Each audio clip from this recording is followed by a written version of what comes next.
Pagtatapos. Ilang araw o ilang linggo na lang bago ka gumraduate? Malapit na ba? Gagraduate ba? Naalala ko dati nung malapit na yung graduation ko nung high school pa ako. Yung pagbigay ng toga. Yung excitement sa pagsusukat. Yung pagtawan ng classmate mo na mali yung size na nakuha. Hindi ko talaga makakalimutan. Tapos marirealize mo na eto na. Patapos na. Gagraduate ka na. Masaya ka ba? Yung ilang taong binuno mo sa high school matatapos na. Madami kang maaalala. Una, yung saya. Yung araw-araw na pagtambay kasama ang tropa. Yung walang humpay na asaran na hindi nakakasawa. Yung tawa pag recess kasi kailangan nyo pang mag-unahan sa pila. Yung mga chismis na nakakaloka. Yung mga recitation na hindi mo naman talaga alam yung sagot, pero nagtataas ka pa rin ng kamay para hindi ka tawagin. Yung mga kopyahan sa quiz. Yung tulungan at puyatan sa mga projects. Yung mga late kayo sa umaga, pero masaya pa din kasi magkakasama. Masaya, di ba? Pero meron ding lungkot. Yung lungkot pag may hindi nakasama. Yung nabroken mong tropa dahil sa nililigawan. Napagalitan dahil may kasalanan. Yung mga nagtalo at hindi na nagkaintindihan. May mga hindi na rin nagpansinan.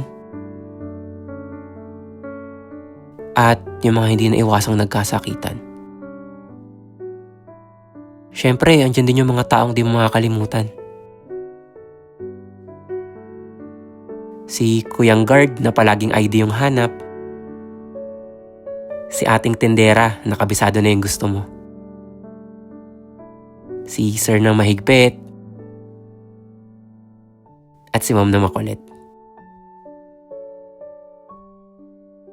Yung tatay mo na tamang tawa lang pag mababa yung score mo sa exam. Tapos si mama mo na tagagising mo sa umaga. Yung tropa mong mayabang. Yung tropa mong mapang-asar.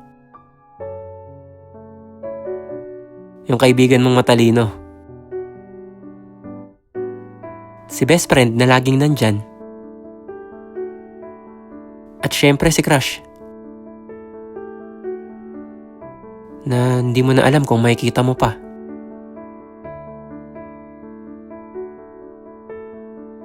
Tapos yung kaba. Yung kaba kung saan ka papunta. Ano na kaya mangyayari? Tama kaya yung kurso na kukunin ko? Yung ibang kaibigan mo na may direksyon na. Pero ikaw wala pa.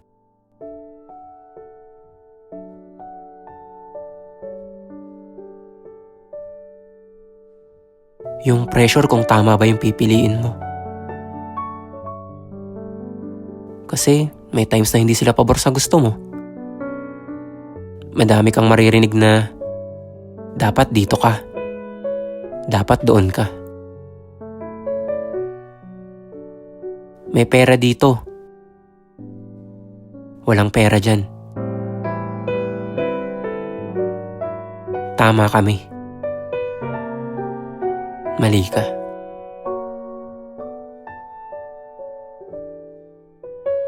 Pero sa huli, dapat maging malakas ka. Dapat ngumiti ka.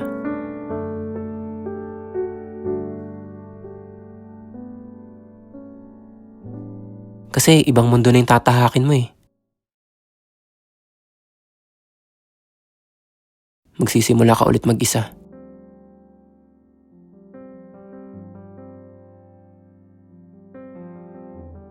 Mangangapa. Maliligaw. Pero wag mo kakalimutan maging masaya. Piliin mo kung sino ka. Piliin mo yung gusto mo talaga. Huwag ka makinig sa sinasabi ng iba. Iba-iba ang buhay ng tao. Walang iisang landas para sa ating lahat. Hindi masama na umayin ka. Pero wag mong isang tabi kung ano ba talaga yung pangarap mo. Kasi sa pagtatapos mo ng high school, dun ka palang tunay na magsisimula. Lilipad mag-isa. Mangangarap na maabot ang pangarap. Kaya ito ang kuya mong si Juan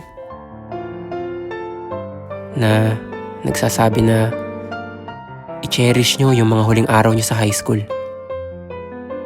Kasi isa yan sa pinakamasayang parte ng buhay ng tao. At wag na wag nyong kakalimutan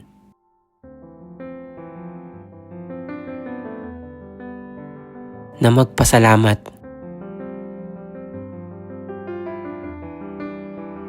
sa mga nakasama nyo sa lakad.